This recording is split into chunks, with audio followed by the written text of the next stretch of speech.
Hello friends, আমি অর্পিতা। অর্পিস ওয়ার্ল্ডে আপনাদের স্বাগত। আজ আমি শেয়ার করতে চলেছি ভুনা খিচুড়ির রেসিপি। বাড়িতে কিভাবে ঝরঝরে পারফেক্ট ভুনা খিচুড়ি বানিয়ে নেওয়া যায় তা আমি আজকে আপনাদেরকে করে দেখাবো। ছোট্ট ছোট্ট টিপসগুলো যদি ফলো করেন তাহলে ঝরঝরে ভুনা খিচুড়ি আপনারাও কিন্তু বাড়িতে বানিয়ে নিতে পারবেন। তবে আসুন দেখে নেওয়া যাক আজকের এই রেসিপিটি। এই রেসিপিটি বানানোর জন্য প্রথমেই যেটা প্রয়োজন সেটা হলো গোবিন্দভোগ চাল। এখানে আমি 250 গোবিন্দভোগ চাল ভালো করে ধুয়ে জল ঝরিয়ে নিয়েছি। আর লাগছে মুগ ডাল। মুগ ডাল এখানে নিতে হবে, যা চাল নেবেন তার হাফ কিন্তু মুগ ডাল নেবেন। ডালটা প্রথম শুকনো খোলায় ভেজে নিতে হবে। যখন ডালটা ভাজবেন গ্যাসের ফ্লেমটা অবশ্যই লোতে রাখবেন, না হলে ডালটা লাল হয়ে যাবে কিন্তু সুন্দর গন্ধটা বেরোবে না।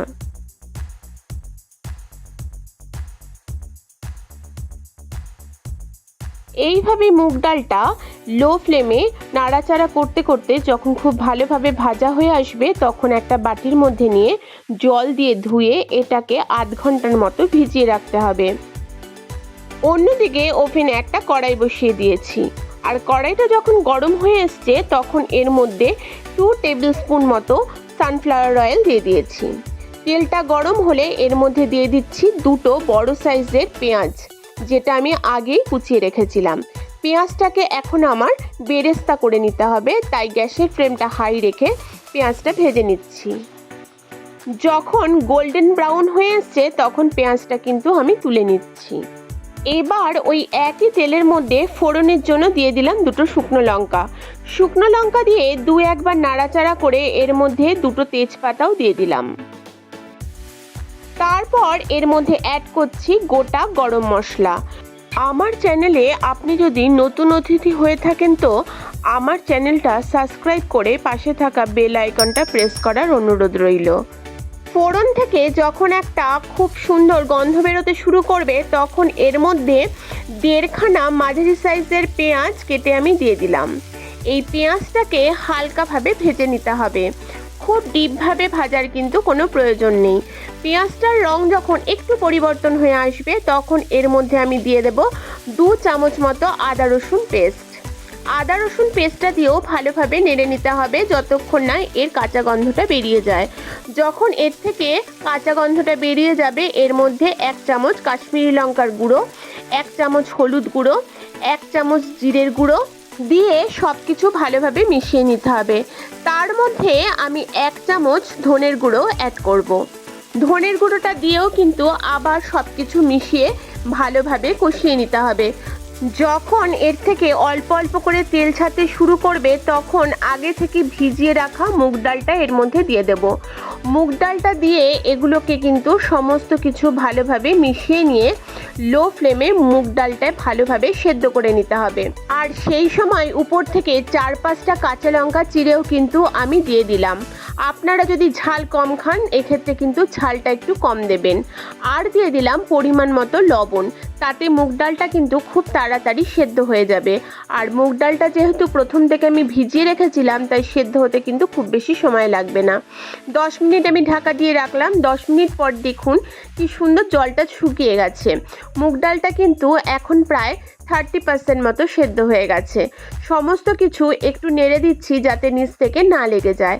এবার আগে থেকে করে রাখা কিছুটা গরম জল এর মধ্যে দিয়ে দিলাম। এখানে আমি 1 কাপ মতো গরম জল অ্যাড করলাম।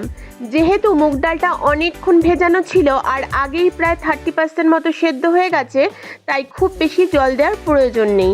তবে একটা কথা মনে রাখবেন, এই মুগ ডাল সেদ্ধ করার সময় জলটা কিন্তু গরম জলই ব্যবহার করবেন। ঠান্ডা জল যদি ব্যবহার করা হয় তাহলে কিন্তু মুগ ডালটা অনেক সময় শক্ত হয়ে যেতে পারে, ঠিকভাবে সেদ্ধ হবে না।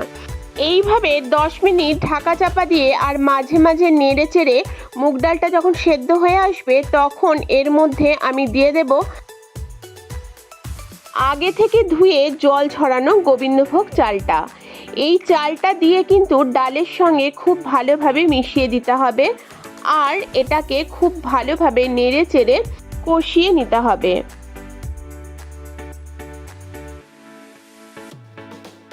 5 মিনিট ধরে ডালে চালে খুব ভালোভাবে যখন কষিয়ে নেওয়া হয়ে গেল, তখন এর মধ্যে দিয়ে দেব জল।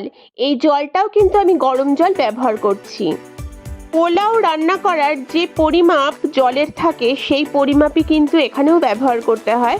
যতটা চাল আর ডালে নেবেন ঠিক তার ডবল কিন্তু জল এখানে ব্যবহার করতে হবে। এবার এর মধ্যে আমি 1 চামচ লবণ আর 2 চামচ চিনি অ্যাড করলাম।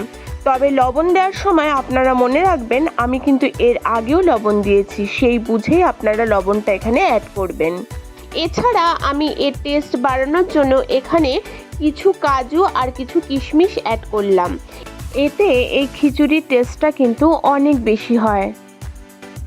যখন খুব ভালোভাবে ফুটে আসবে আর চালটাও যখন 60% মতো সেদ্ধ হয়ে আসবে, তখন এর মধ্যে আমি দিয়ে দেব গরম মশলা গুঁড়ো।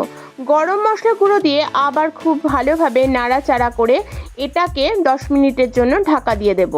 10 মিনিট পর ফিরে এসেছি। এখন দেখুন জলটা কিন্তু পুরোপুরি শুকিয়ে গেছে। ডাল আর চালটাও খুব ভালোভাবে সেদ্ধ হয়ে গেছে।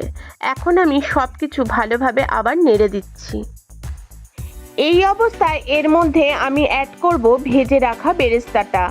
যেই বেরেস্তাটা আমি বানিয়ে রেখেছিলাম তার হাফের বেশি কিন্তু এর মধ্যে অ্যাড করে দিয়ে সমস্ত কিছু খুব ভালোভাবে মিশিয়ে নিতে হবে। এই বেরেস্তা দেওয়ার কারণে এর কিন্তু একটা খুব সুন্দর ফ্লেভার আসবে। আবার এটাকে আমি ঢাকা দিয়ে দিলাম আরও 5 মিনিটের জন্য। 5 মিনিট পরে ফিরে এসেছি। এবার গ্যাসের ফ্লেমটা অফ করে দিচ্ছি। এখন দেখুন খিচুড়িটা আগের থেকে আরও অনেক বেশি ঝরঝরে হয়ে এসেছে। এইভাবে স্ট্যান্ডিং টাইমে 10 মিনিট রেখে দিলে এই খিচুড়িটা কিন্তু আগের থেকেও অনেক বেশি ঝরঝরে হয়ে যাবে। তাহলেই কিন্তু পারফেক্ট ঝরঝরে ভুনা খিচুড়ি রেডি। উপরে কিছু বেরেস্তা ছড়িয়ে দিয়ে এখন গরম গরম পরিবেশন করুন। রেসিপিটা ভালো লাগলে লাইক, কমেন্ট, শেয়ার করে আমার চ্যানেলটা সাবস্ক্রাইব করে দেবেন।